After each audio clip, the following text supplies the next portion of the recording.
ty barevný zelený hlávky, ty jsou dobré. Vpravo.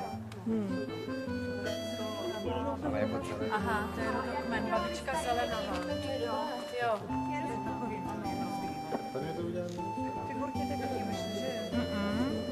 Tady asi to do toho, že? Ale ty Jsi dávala, ty jsi ještě taková neskušená, ty se necháš. A proč je to je ještě no tak všechny ty popisky, tadyhle ty pauzáky, ale to by mě to... tohle a tohle, toto. Malby. Tady jsou, tohle je 14 let, jsem se dočetla tady. Jo, to je na 14 let to je slušně tady.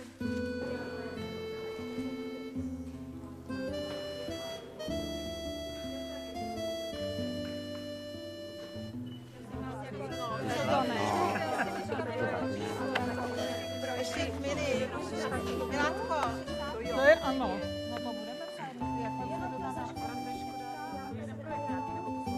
Ne, to byly jedno. To jsou jednotlivosti. Ne, to je žádná kameněliny. My jsme dělali takže neobvykle texty a toto, to je ten, které jsou tady tyhle věci. A pak vývojová...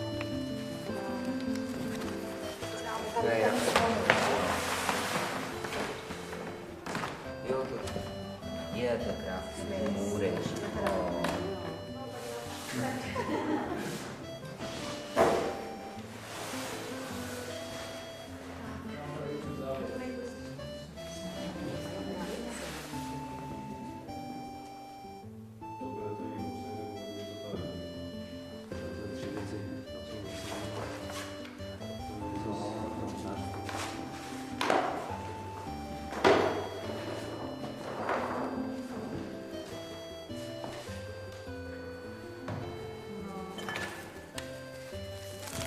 Oblíbené téma několika základních uměleckých škol z celé republiky se shodlo nezávisle na sobě na jídle. A je ho tolik, že jsme proto vyčlenili speciální místo.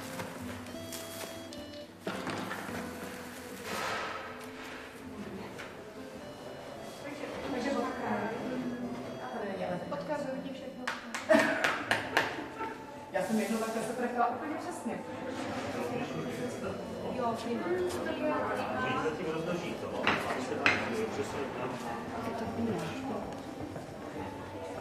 Přesuny jako mezi těmi jednotlivými místy, kde je to pomoc.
Dobré odpoledne. Dovolte mi, abych vás přivítala na 12. ročníku Národní přehlídky výtvarného oboru základních uměleckých škol České republiky Oči do kořán 2014. A jsem moc ráda, že se scházíme už pomalu tradičně v prostorách malebného krásného Šternberka. Chtěla bych mezi námi přivítat vzácné hosty. Přivítala bych pana náměstka hejtmana Olomouckého kraje. Vážená paní ředitelko, vážení hosté, vážení výtvarníci a přátelé výtvarného umění. Přeji vám všem příjemné odpoledne a jsem rád, že se mohu dnes s vámi zúčastnit zahájení 12. ročníku Národní přehlídky výtvarného oboru základních uměleckých škol České republiky, která se pořádá zde v nádherném prostředí bývalého augustiánského kláštera. Věřím, že výstava žáků uměleckých oborů se vám všem bude líbit a doufám, že si sebou odnesete mnoho zajímavých dojmů a zážitků a načerpáte zde inspiraci pro vaši další tvorbu. Vážená paní ředitelko, vážení paní náměstku, milí hosté, zkrátka, milé dámy a pánové, dovolte mi, abych vás jménem města Štymberka přivítal v našem, doufám, krásném městě. Popřál vám, ať se vám tady líbí, ať ty následující chvíle, které strávíte v našem městě, nejsou zdaleka posledními. Ještě jednou vám děkuji za vaši návštěvu, děkuji samozřejmě paní ředitelce Olomouckému kraji za to, že město Štymberk má tu čest hostit tuto významnou výstavu a doufám, že to není naposled. Ještě jednou dobrý den. Já děkuji také paní ředitelce za milé pozvání. Já musím říct, že asi moc zástupců Ministerstva školství, mládeže a tělovýchovy se k vám do Štymberka nepřijíždí. Ono to většinou bývá z toho důvodu, že Štymberk je tak trošku dál. Bývalý augustiniánský klášter je velice zajímavé místo. A mě teda hrozně mrzí, že je zatím ještě stále v takovém stavu, v jakém je, že do budoucna se podaří teda trošičku se dohromady, aby vaše práce mohly být vlastně zveřejněny v prostorách, které jim náleží. Já vás velice zdravím a proto jsem sem vylezla. A co vám budu chtít říct, to vám řeknu v neděli a kdo odjede, tak o to přijde. A druhá věc, kterou jsem chtěla říct, že strašně jsme zavázaní městu Štymberku, že nám poskytlo tak ideální prostory, v kterých ta výtvarka se začala ohromně rychle vyvíjet a zlepšovat, protože je možné vystavit spoustu věcí a je to pro všechny mnohem větší přínos než výstava v malých prostorách. Vůbec netoužíme po něčem dokonalejším, protože nás sem pak nepustí, protože zakoukáme hřebiky a za druhý, když na Bienále v Benátkách to mají ještě špinavější a rozbitější, tak bych se moc divila, že by to nemělo stačit našim dětem. My jsme naprosto spokojení a tak se velice.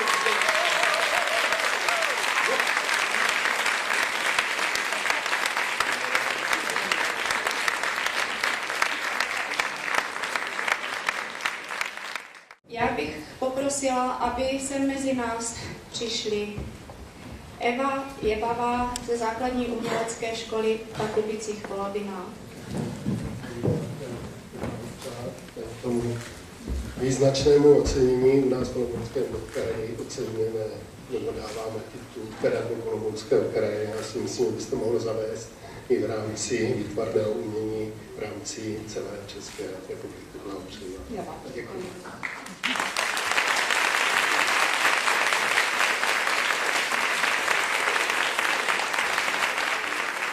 Dále bych poprosila paní učitelku Miroslavu Brázdovou ze základní umělecké školy Miroslavy Kaprálové v Brně.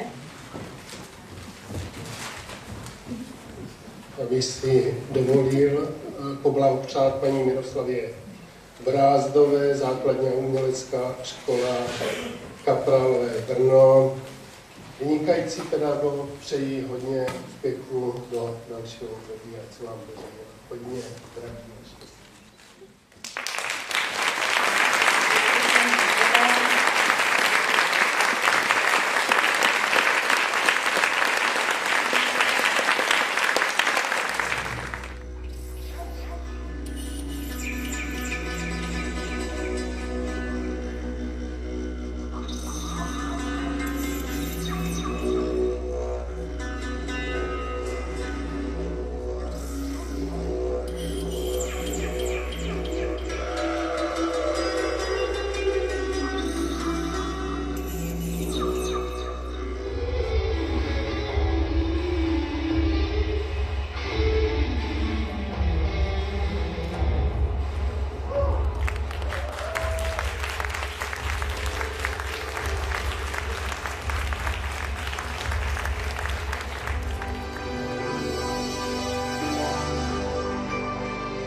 většinou, co si teda aspoň já vybavuji, tak ty jednotlivé práce nesou, speciálně ty jednotlivé práce nesou stopy takové nějaké neodbornosti, jako výtvarné neodbornosti.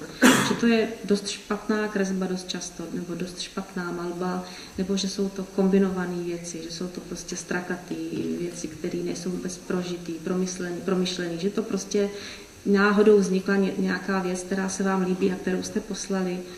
Ale já myslím, že cesta právě vede přes tu jednoduchost, přes tu prostotu té disciplíny samotné. Prostá kresba, prostá malba a je to víc než nějaká opravdu komplikovaná, několikrát překreslovaná a přelepovaná záležitost. To je taky zajímavý postřeh.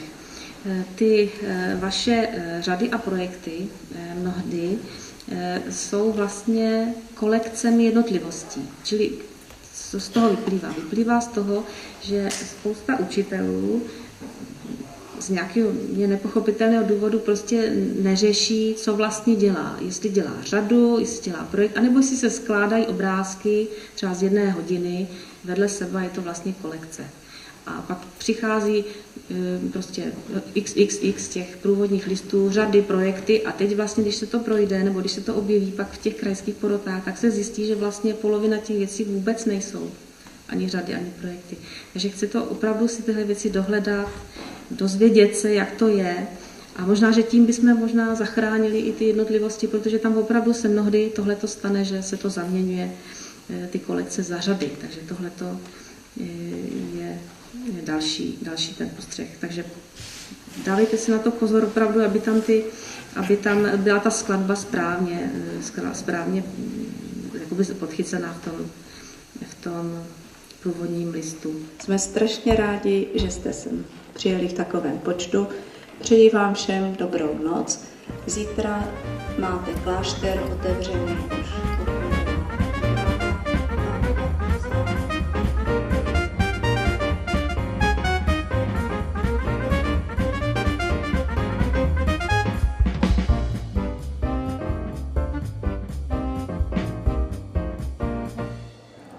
Vítáme vás na nádvoří kláštera, kam jste přišli určitě nejen za výstavou, i také pro ceny, které porota Národního kola přehlídky výtvarných oborů ZUŠ stanovila nebo udělila některým školám.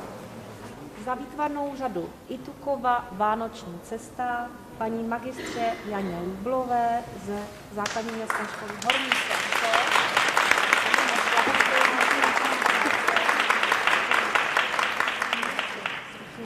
To je jenom rulička, abyste to mohla převést. Ještě já.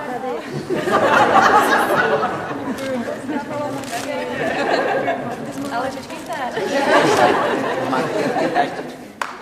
Tak.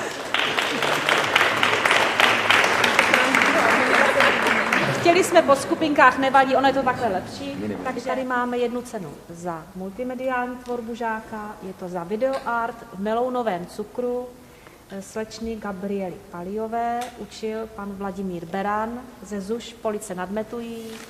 Výborně.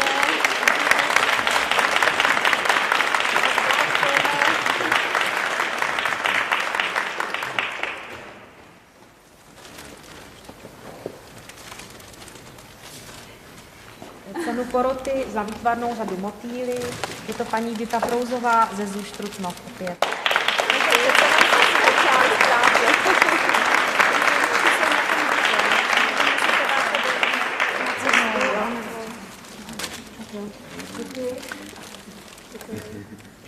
Za výtvarný projekt Možnosti potkávání paní magistře Janě Holcové ze ZUŠ Český Krumlov.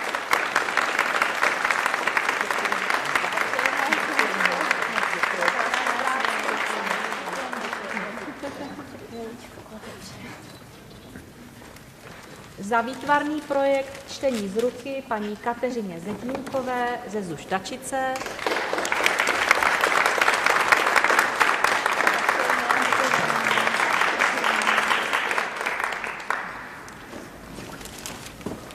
Za výtvarnou řadu Česnek paní Janě Jakobkové ze ZUŠ Viktora Haleše.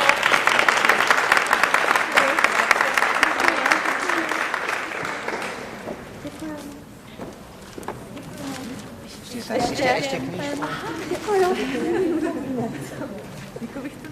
Za výtvarnou řadu síťovka paní Haně Šikulové ze ZUŠ Františka Jána Sázavou.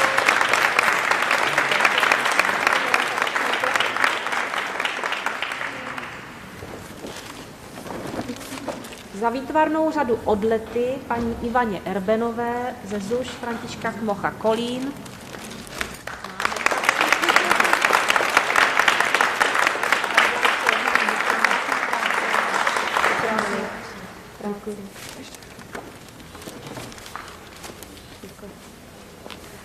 Za výtvarnou řadu před plotem za plotem, myslím, že to byla fotografická řada, paní magistře Nadě Kovaříkové ze ZUŠ Františka Kmocha Kolín.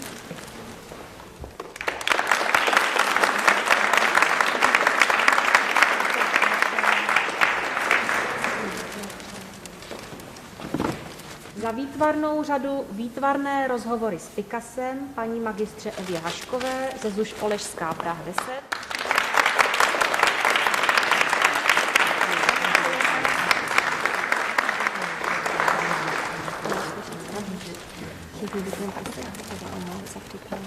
Za výtvarnou řadu Jiné ticho učila paní Tatiana Kupčáková ZUŠ Ostrava Poruba.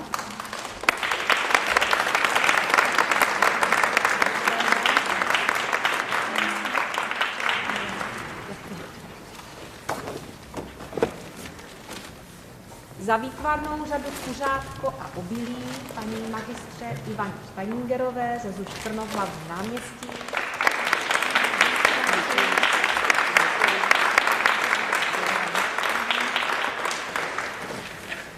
Soubor nazvaný grafický design, scénografie pana, nebo asi žáka, to mi uniklo, Jan Matýsek, paní magistře Květoslavě Hrdníkové, učitelce ze ZUŠ SRO Krnov Bořák.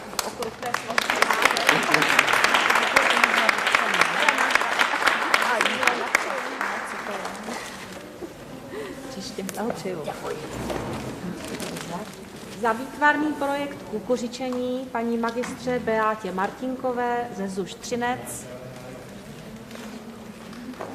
Už jde.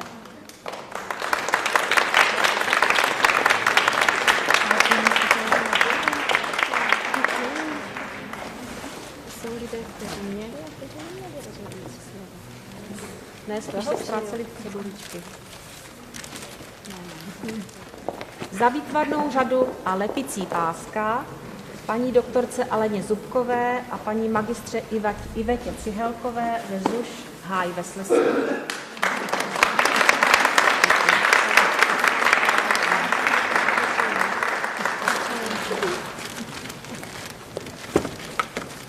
Za výtvarnou řadu vlákna 3 pedagogů paní Marcele Antošové, paní Daniele Bucharové a paní Janě Haukové ze ZUŠ Jelenice.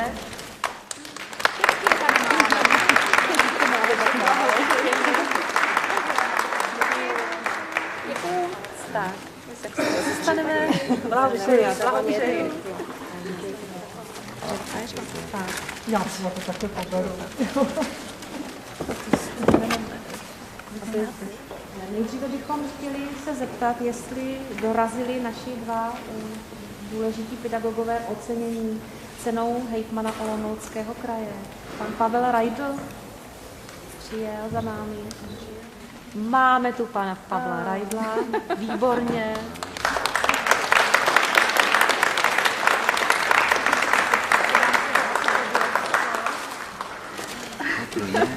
Jsme rádi, že jsme tě nemuseli dohánět my, že jsi nás nakonec našel. Nepodařilo se mi utíct. Na potřetí to vyšlo. Bylo to ocenění. Porota vybrala 4 učitele ocenění za vynikající pedagogickou práci. Takže jsi mezi těmi, kteří toto ocenění dostali. Včera byl pan náměstek hejtmana Olomouckého kraje, pan inženýr Zdeněk Švec, který toto předával. Takže dnes pokusíme ho nahradit my. S rukou dáme vždycky všechno. Určitě. Takže ti moc blahopřeji.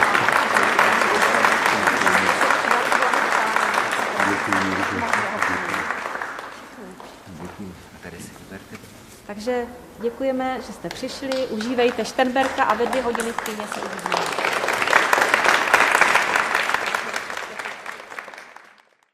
Po 6 letech jsem se dostala na krajský kola a nebylo to vždycky příjemné, protože jsem čekala, že po těch 6 letech budeme vidět nějaký vývoj. Vývoj byl vidět u těch 5-6 oceněných lidí a tam se to posouvalo dál, pokračovalo to novýma nápady.